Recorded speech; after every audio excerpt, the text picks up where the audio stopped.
Most of our faculties are already here, but I would seek everybody, all those people who are out there having breakfast. We know it's a rainy day. It's a lazy rainy day. But I will still request all of you to come inside.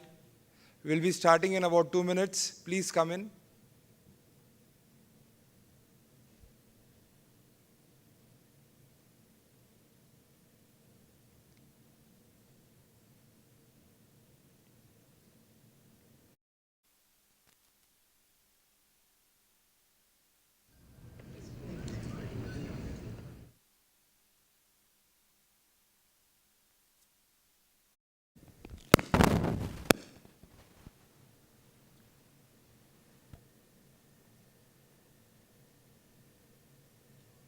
I can see lots of people rushing in with their plates. Kindly settle down, sir. And just be a little careful about this floor. I think it's a little uneven at some places.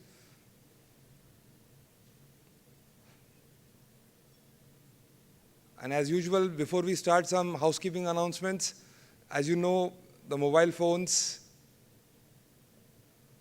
you could lose a brilliant idea to a phone call. So when you are here for getting inspired, wanting to change, let's change one small thing, that if we can be without the phones, because you could end up disturbing the person sitting next to you as well. I'm sorry, somebody's moving out. Okay. Check.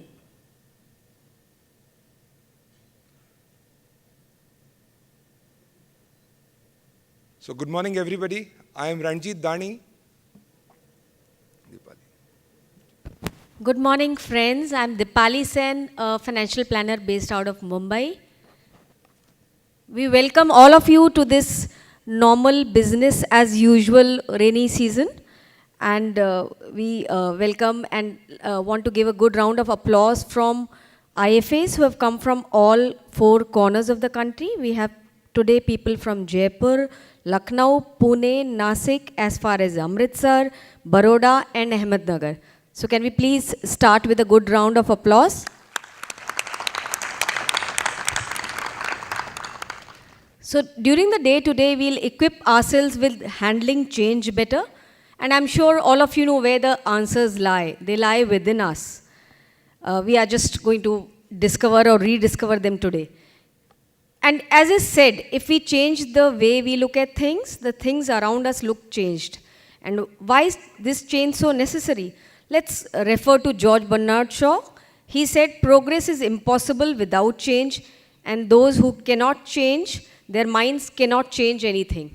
With this, can I request all friends, delegates, members to please rise for the national anthem?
Can I now please welcome Mr. Nikhil Mehta, who's one of the promoters of Next, to come on the stage?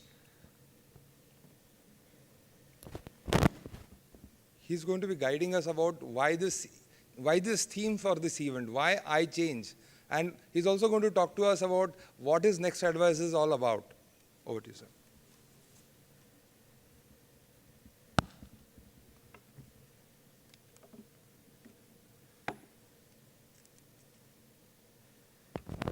Hello. Good morning, everyone. I take this opportunity to introduce the promoters of NA today. They are Rajendra Bhatia. If you can get up from your place, I think it will be good. Rajendra. Then Nikhil Mehta, that's me. Pranav Mazumdar. Nikhil Nayak. Bhushan Sheth. Hemant Pawle. Anirudh Sengupta. And Nishit Dalal, who couldn't be here because of his illness.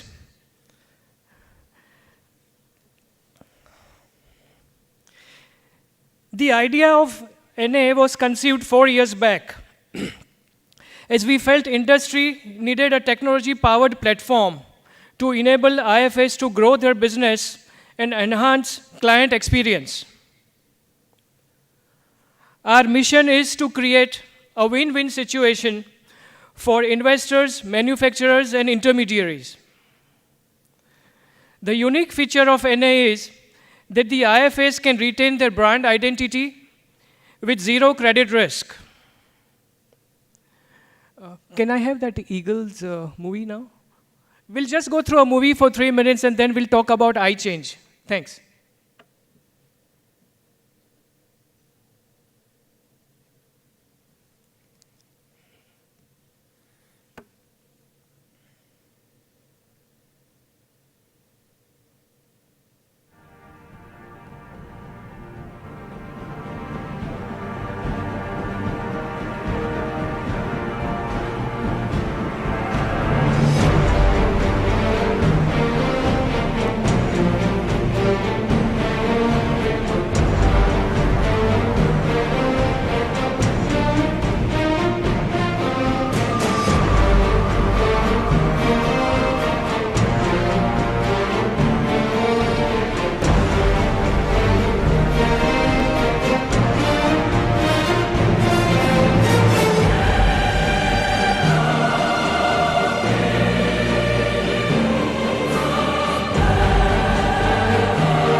Very inspiring, isn't it?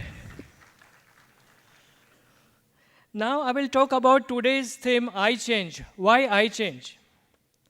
There is a famous saying, if you want something you never had, you have to do something that you have never done before. There is also a saying, all change is hard at first, messy in the middle, and gorgeous at the end. This was said by Mr. Robin Sharma. We all know that the eagle is the mightiest bird and has the longest lifespan.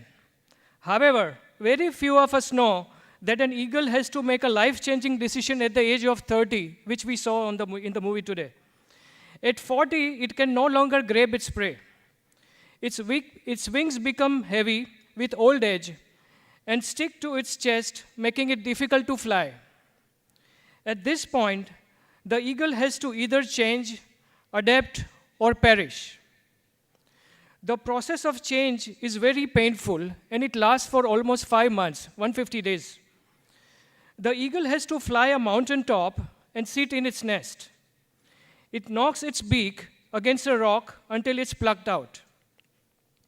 Once the new beak grows, the eagle uses it to pluck out his old and aged wings and make way for the new ones, thus adding 30 more years to its life.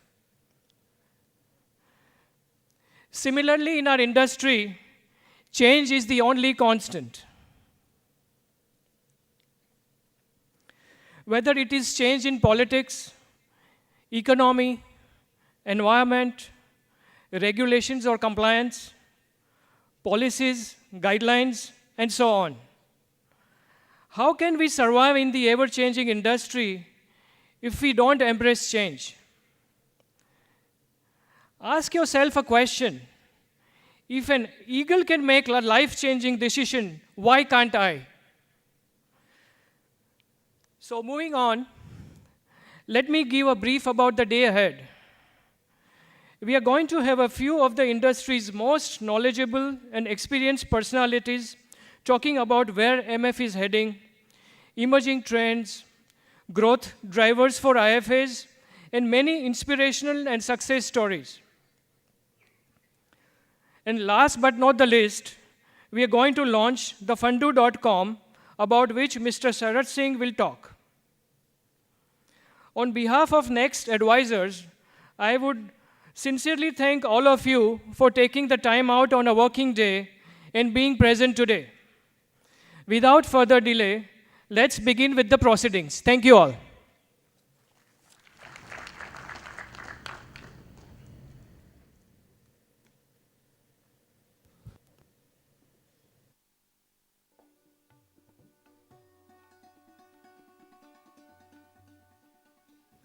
कोई भी अच्छे काम की शुरुआत lighting the lamp से होता है.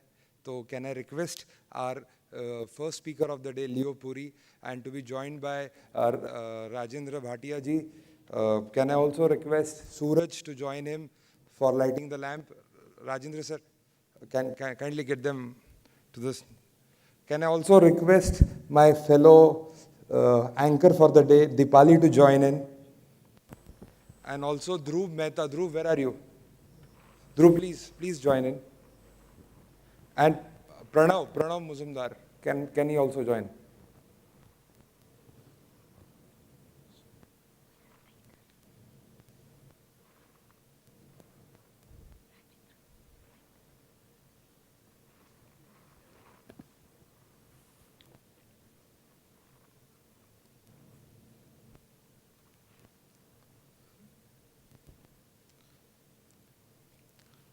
This set of people needs no introduction, although I would say Dhruv Mehta is the chairman of FIFA. Pranav Muzumdar is one of the founders of Next Advisors who are driving this event. Suraj is an industry veteran. सूरज को नहीं जानते तो फिर यहाँ जिंदा नहीं रह सकते, तो सूरज को जानना ज़रूरी है. Rajendra is also one of the founders of Next. And Leo Puri will be introduced shortly to you in all his glory and why he is going to be the first speaker of the day. Technological goof offs सुने थे, ये नया goof off है.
Sir, can I request you to kindly, Leo sir, can I request you to kindly join us on the stage?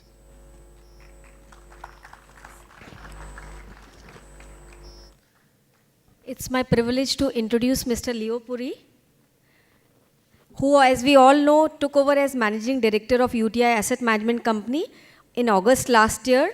He's a dual master's degree holder from Oxford and Cambridge University, UK, and has had a career spanning more than 30 years. He has worked as director and senior advisor with McKinsey and as a MD with Warger Pincus. Mr. Puri has extensive experience of leading strategy and transformation engagements in the context of economic reforms and deregulation. This includes the largest public and private sector financial institutions in India. Mr. Puri has also held non-executive board positions in Infosys, Bennett Coleman, Max New York Life, and Max Bupa Health Insurance. He will convince us today that change, as we heard, is the only constant.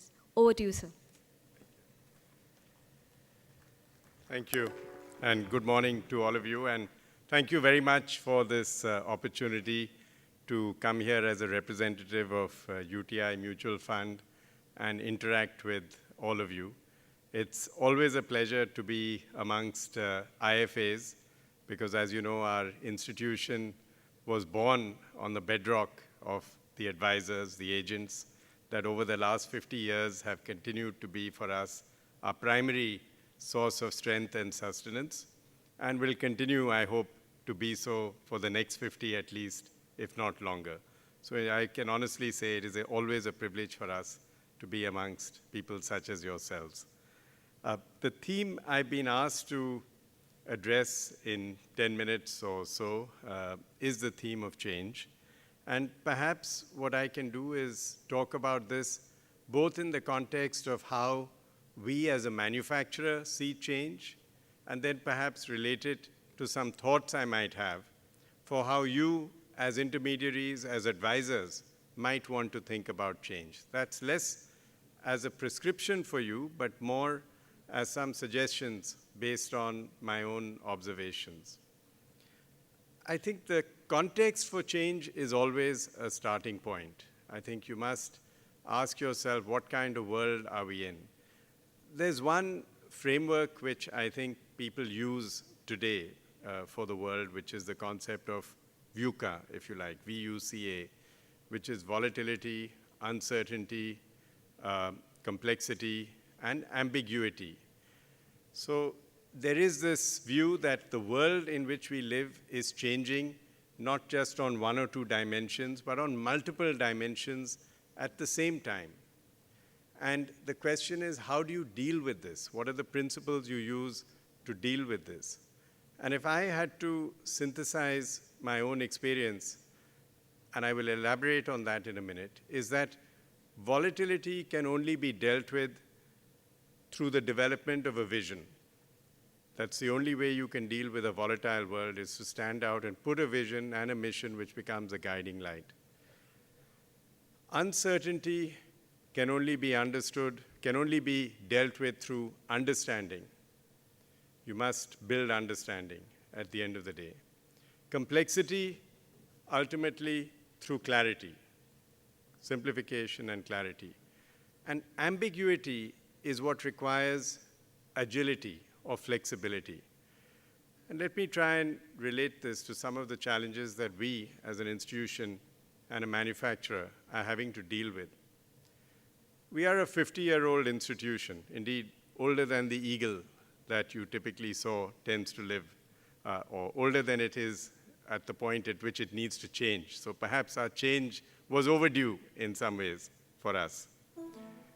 But we have always had a sense of purpose at our core, and that purpose was to democratize access to capital markets. That was the reason we were created. And the first thing we need to do is to examine, is that still relevant? If it is still relevant, how is it relevant, and what elements of that need to be changed or elaborated? And we have spent a lot of time within our institution asking ourselves that question. Why do we really exist? And what are we here to do? What's our sense of purpose? Because if the world is going to keep changing around us and we don't have that compass point or that Dhruv Tara, if you like, to guide us, that will be very difficult for us as an institution to get through each day. And this will manifest itself in many, many forms of debates. We used to be an institution that had banks, promoted stock exchanges, and we've asked ourselves, what would we want to do in the future? And we've come to the conclusion that no, in today's world, we see enough opportunity being an asset manager, that fundamentally, we are in fact India's only truly independent asset manager at this point in time of any size. The others are either promoted by corporates or banks. They have multiple businesses. They are financial conglomerates or even industrial conglomerates. But I think the time has come in this country's history where for the development of capital markets, a strong pillar that can stand up and say, we are fundamentally here to develop intermediation between retail investors and the debt and equity markets. As has happened in every other major market of the world, the time has come for an institution to take that position. And that, if you like, is our Dhruv Tara at this point. That is what we aim to become. Debt, equity, alternatives, Indian assets in India, Indian assets outside India as they get externalized. That is how we have dealt with that issue. I think if you look at uncertainty, building understanding, what does that mean at the end of the day? That simply means really deeply investigating who your customers are, what they expect from you, who your partners are, what they expect from you, and above all, of course, where is your institutional readiness and acceptance for change? I think we've heard a lot of quotes on why change is important, and for me, Darwin has always been the man who most and probably best defined change through his theory of evolution, where all he said quite simply was, it's not the strongest nor the most intelligent of the species who survive. It is simply those who are most adaptable to change. Neither strength nor intelligence on its own will see you through. You could be very strong and very powerful, but you may still become extinct if you lack adaptability. And you may be brilliant, but similarly, if you lack adaptability, you are in danger of extinction. And I think we are examining ourselves quite closely to ask ourselves, where do our strengths lie? Where do we need to adapt? And I think that debate is still a work in process, but we are addressing it consciously. Complexity. I think as an industry, we have probably created, as a manufacturer, I would say, we have probably all contributed to creating far more complexity than is actually required to run our business. Our business, in a good sense, is actually not that complicated. But we sometimes have chosen to make it so. Perhaps in the past, we were misguided by the sense that a certain level of opacity or non-transparency could somehow in the short term help us. I hope that those days are behind us. The future does lie in clarity. It's still a quest. I don't think we are anywhere close to being able to offer clarity as a solution to our customers. And I say that in all humility as a manufacturer. But I think we know that in a world that is highly uncertain, if we can't offer our customers clarity, we will have failed, certainly in my view. And to us, that's a very important commitment that we are attempting to make. Ambiguity is just dealing with the uncertainties, if you like, or the constant changes that happen every day. These could be regulatory, these could be competitive, these could be indeed macroeconomic and related to fundamental changes in politics. There, I think all you can do is to say, are you agile enough? If there is no fish in the sea, can you catch prey on the land? Do you understand where the winds are changing? If taxation is going to change, and you have hopefully been able to anticipate that, how will your business model change? You must be flexible enough. I mean, take a simple example like the change in taxation on FMPs. Do I think that's a bad thing? Frankly, not necessarily, because in the long run, ensuring there is a level playing field between all forms of short-term savings products is a good thing for the country. As a citizen, I can't oppose a government of this country choosing to say that it wants to have a common playing field in terms of taxation to avoid distortions. On the other hand, I need to be able to demonstrate that the gross yield and the value proposition of my products will be superior to others. So it will force me to develop and promote products that will stand on their own feet as opposed to merely being sold as a tax shelter. That will make me stronger. As I adapt to that, and I should be able to adapt to that, that will only make me stronger. So I have viewed that, frankly, as a positive impulse for the industry to remind us that we need to move along. It was unfortunate it was retrospective. That, of course, we have an issue. That should not have been done because that is an insult to the citizens of this country when, as a government, you introduce retrospective legislation in a democracy. That should never happen. But the direction is not something we had a problem with. So being adaptable, being flexible, I think is critical. I have seen many of these lessons play out over many decades during a professional career where I worked with institutions, not just in India, but in the developed markets of the US, Europe, and also over the last decade and a half across Asia. And these are the constant themes that institutions have to continuously deal with. Now, many of you are professionals, entrepreneurs in your own right, and you, of course, have to deal with some version of this. But I think you must start by asking yourself what you are there to do. And there is no one right answer for that. Some of you may feel, I wish to be a broad-based financial advisor across a range of products. Or indeed, I wish to be an advisor, not just financial, but across a range of issues that may include succession planning, real estate, inheritance, trusts, and so on. But I think it is important that you ask yourself that. As I said, there is no one right answer. But being purely